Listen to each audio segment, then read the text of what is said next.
How's it going, everybody? I'm back here with another video, and today I want to talk about The Last of Us Part 1. It's The Last of Us Remake. Some people call it The Last of Us Remaster.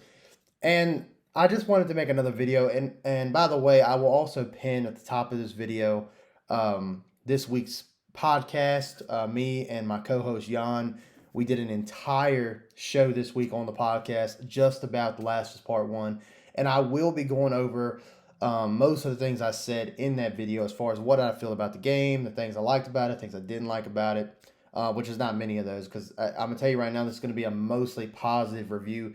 But I just figured I wanted to make it my own personal video and just talk about some of the things that I enjoyed, and then some of the things that I think could have been a little bit better. When I'm thinking about a remake, I have certain standards I believe a remake should be, and I think that this game does a lot of things well, but any things it could have been a little bit better on to really give you the remake title. So, with that being said, thank you guys for coming to this video. Would you mind liking this video and subbing to the channel? And if you wouldn't mind also, like I said, I think I put a card probably up on the screen here at the top. If you wouldn't mind after this video going out and checking the podcast. It's a long episode. It's a full 2 hours. But we go over a lot of stuff within The Last of Us, The Last of Us TV show, The Last of Us Part 2. And we kind of break everything down. And I feel like we did a really good job in a 2 hour time span. So definitely go check that out. And yeah, with that being said, here is my final review for The Last of Us Part 1 Remake. So, like I said before, there's not too many negatives when it comes to this remake, remaster, whatever you may call it.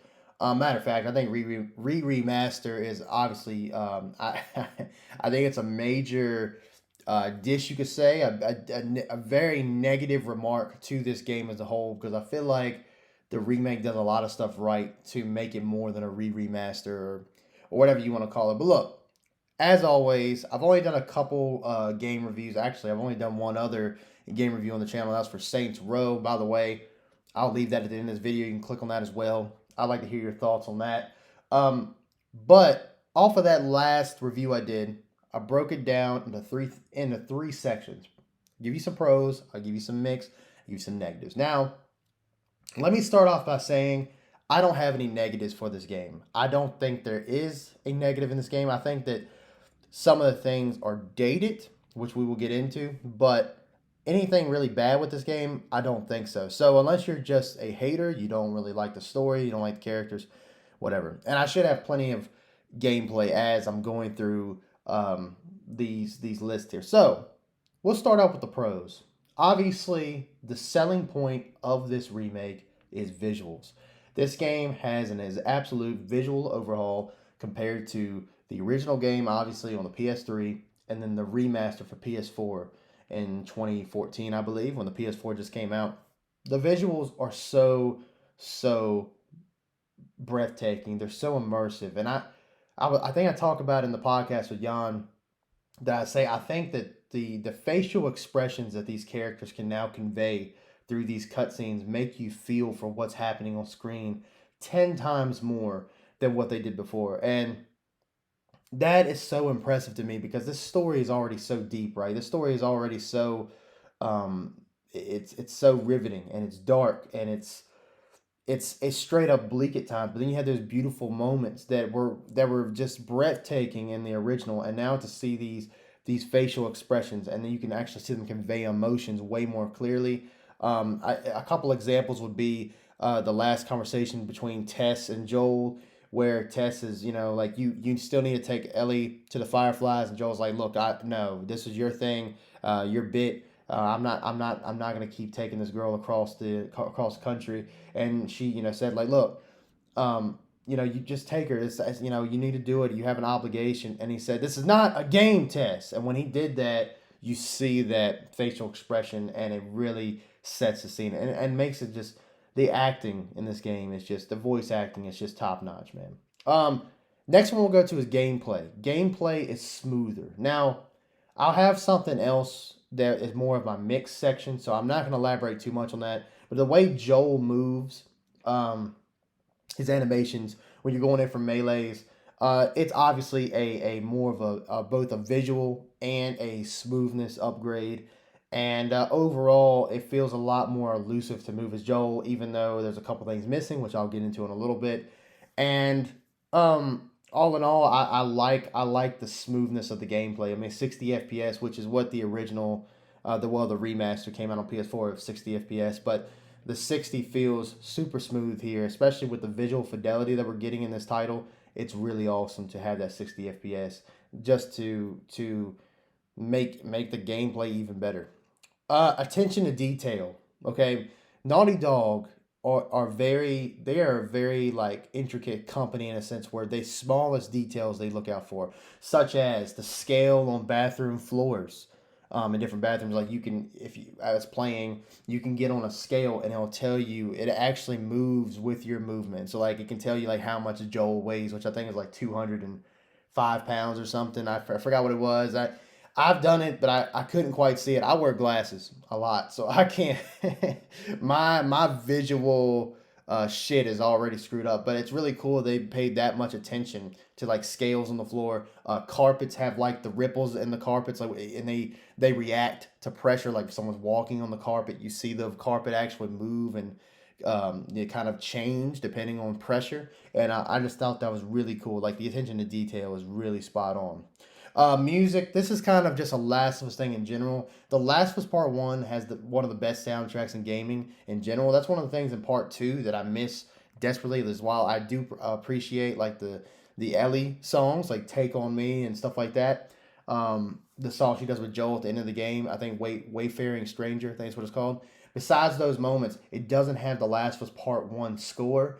I love the score in this game, and with going back to the visuals and having those musical cues, man, it's so good, man. Story. Everybody knows the story is why you play The Last of Us. The story is so touching, and the dynamic between Joel and Ellie is unprecedented. I don't think there's another game. Maybe Atreus and Kratos in God of War. That's closer, but see that game came after Last of Us, so obviously, and I think Corey Barlog, he's like the director of Santa Monica Studios. I'm pretty sure he said that he took inspiration from The Last of Us when creating that relationship between Kratos and Atreus, um, and comparing it to Joel and Ellie. And I can totally see it. And so I love the dynamic, and that's one of my favorite aspects of God of War. So I love the dynamic that it started between Joel and Ellie. Story is so good, man. It's kind of generic. The first part of it, like you just have this girl. She's immune to the virus, and you got to take her across the country to the Fireflies because she could be a cure. Like we've seen that before, but it's the dynamic, and I keep saying dynamic, but it's really the relationship between Joel and Ellie that makes this story in this game so good. Last thing on my pros would be haptics. There are some cool moments with haptics. Being the bow. Obviously, they really advertise like bow gameplay and most of these PS5 titles. The reloading of a shotgun, you can feel it in the controller. When you're, let's say, if it's raining outside and you're walking, you can feel the rain hitting your controller. Like you can feel like the droplets and stuff. And it's a really nice touch. I wouldn't say it's groundbreaking. I'll be honest with you. I'm one of those guys with haptics because it's on PS5, obviously. I'm one of those guys. Haptics doesn't mean a whole lot to me because I just haven't seen them really done to the point of where it's really got me hyped for it. I will say I do like them. They're a nice addition. But it's just kind of, they're just kind of there, But I do think it's a pro because they did take the time to do that. So that brings me to my mix list. Now, my mix list is going to sound like negatives, but it's really not. I wouldn't say any of these are negatives. This is just more of a mixed thing for me. So I'm gonna start it off with exploration. There's a lot of empty buildings in this game. Now, I know what you're about to say. Well, Dylan, in the original, there was a lot of empty buildings, like buildings you couldn't go into. While you're right, in a remake, I expect those buildings to be able to be explored. I feel like I should be able to go in most buildings in this game. I'm not saying every single one. I know a lot of them are condemned and they're closed off, and that's part of the world. But I feel like I wish there was more buildings that you could go into for resources, for Easter eggs, maybe boss encounters. I think it would have added an extra element to the game, would have padded out the runtime, and I mean, why not? Moving on to a big one. and this could come off as a negative, but I've beaten the game. Oh, let me just say I have beaten the game, and I'm on my second playthrough right now on Grounded Plus. One thing I will say, while I don't need it, not having a dodge really, really affects the gameplay. And there's times where I really could have used a dodge. An example would be underneath the hotel. That sequence when you're underneath the hotel and you got infected and you got stalkers and bloaters coming at you and they're rushing you. A dodge mechanic would have helped out. Now I know Joel is 52 years old. He's an older gentleman, but he's not dead. I feel like a dodge would have been nice to have. I think a dodge would have made the gameplay more invigorating. I think it would have made it more visceral. And like I said, I think that adding a dodge wouldn't have been too hard to do. Now, as far as prone goes, people were bitching about prone. Whatever. You know what I mean? Like I don't. That's not really how I play. I play stealthily sometimes, but even if I'm playing stealthy, I'm not really going in prone. I just don't feel like that's a very Joel like thing to do. But not having a dodge does affect gameplay just a hair. Gunplay. I mentioned this before. I said gameplay is smoother, but the gunplay feels the same. And actually, The Last of Us Part Two is actually better in the gunplay department. Gunplay meaning all the guns they feel nice, they feel good, and that's the thing about the original Last of Us does a good job with how guns. And I don't know if how much you guys know about firearms. I'm not sure if you guys have even shot a gun. I'm not sure. And let me know down in the comments if you have. But I just feel like it felt a little too arcadey at times. Like I mean, all the guns feel great, but they feel a little arcadey. Last was Part Two. They're just straight up real raw weaponry. You know what I mean? It's like straight up like, you know, instruments of destruction in Part Two. Not that they're not devastating. Last was Part One, but I feel like they're better in Part Two. So I kind of wish they would have added that exact level of gunplay. But definitely the gunplay is definitely refined. It definitely is brought up the Last was Part Two level. It's just not quite there in my opinion. Puzzles are dated. I feel like the ladder dumpster sequences where you got to put a ladder up, find a dumpster to get over this section of the game. I feel like I've been there, done that. Now this is coming from a guy who's beaten the game 5 or 6 times now. For people who have never played this before, it might not really affect you all that much. But I feel like those puzzles are really dated, and I'm not sure if they really need it to be in the remake. But that's why it's mixed because I don't mind them. I'm just saying I kind of feel like they're a little dated. Moving on, the next thing, and I only have two more of the mixed points here, is the assault rifle that you get at the very end of the game when you're going to save Ellie in the Firefly compound is not customizable during your second playthrough. So if you beat the game and you can do, there's a couple options. You can do classic mode or you can do full loadout. Full loadout means you get the exact loadout you had when you ended your first playthrough. You're just playing on either on a different difficulty or something like that.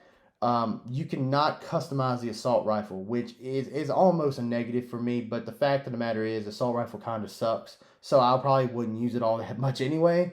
But I think it would have added another level of immersiveness in a game if you could let me put attachments on the assault rifle to make it better. I think that adding like a new stock, new scope, it's things of that nature to make it more usable. Because as of right now, it's god awful, and you can't find anything. I'm going on my second playthrough right now, um, Grounded Plus, and now I have my accessibility options, which is a pro by the way. Accessibility is nuts in this game, but I have I got my enemies and everything on Grounded Plus, but except for my resources and ammo, I do have that cut down to moderate.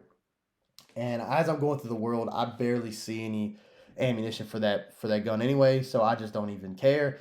But it would have been nice to be able to make customizable decisions to that weapon. Lastly, the skins and weapon skins are also not available until after the first playthrough, which I think is a grave mistake because there are people who are, and Jan made a point on the podcast yesterday. Oh, sorry, the day before. I'm just kidding. My days are running together. As recording this video 2 days ago, Jan had he said he made a good point of that the skins and weapon skins not being available until the next playthrough. He doesn't really feel that's an issue because when you're playing through the first game, you have different seasons. You got the characters they're wearing things according to what season it is. So it kind of makes sense for the first playthrough to play it the way they want you to play it, and then the second one you can kind of have at it. So that again, that's more of a mixed thing.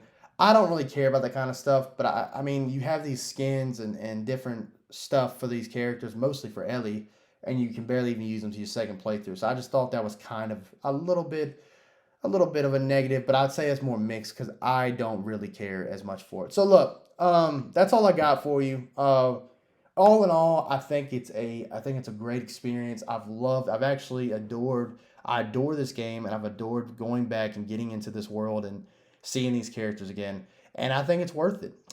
Is it worth $70? That's a tough one. We talk about that in the podcast a little bit. I think it just depends on if you love this game or not. I would say if you're new to the series, if you have a PS5, get it. If you don't have a PS5, don't worry about it. Play the remaster if you haven't played that yet. And when you get a PS5, if you feel like you want to see those next gen graphics for yourself, then I think that pretty much makes a decision for you. But all in all, it is more or less the same game, but it's a game that I personally adore, and that I know I might sound like the worst kind of consumer, but if I love something enough, I'll buy it every time. So that's all I really have for you guys. Let me know what you think about The Last of Us Part 1 remake. And if you also wouldn't mind checking out the podcast for a few days ago, our newest podcast, episode 7, we had a full-on Last of Us discussion, and it was really great. And we went into a lot of detail. And I think you guys will really enjoy it. I'll have it definitely as a card. I'll have it at the end of this video because I just want as many people as possible to go check it out because we had some good conversation, man. It was good, clean conversation about a series that we both love, and I just hope you guys will take the time to check it out. But anyway, with that being said, guys, thank you guys for watching. Be sure to like this video, sub to the channel for more content, and we'll have more coming your way very, very soon. And with that being said, I love you all. Stay dead, my friends.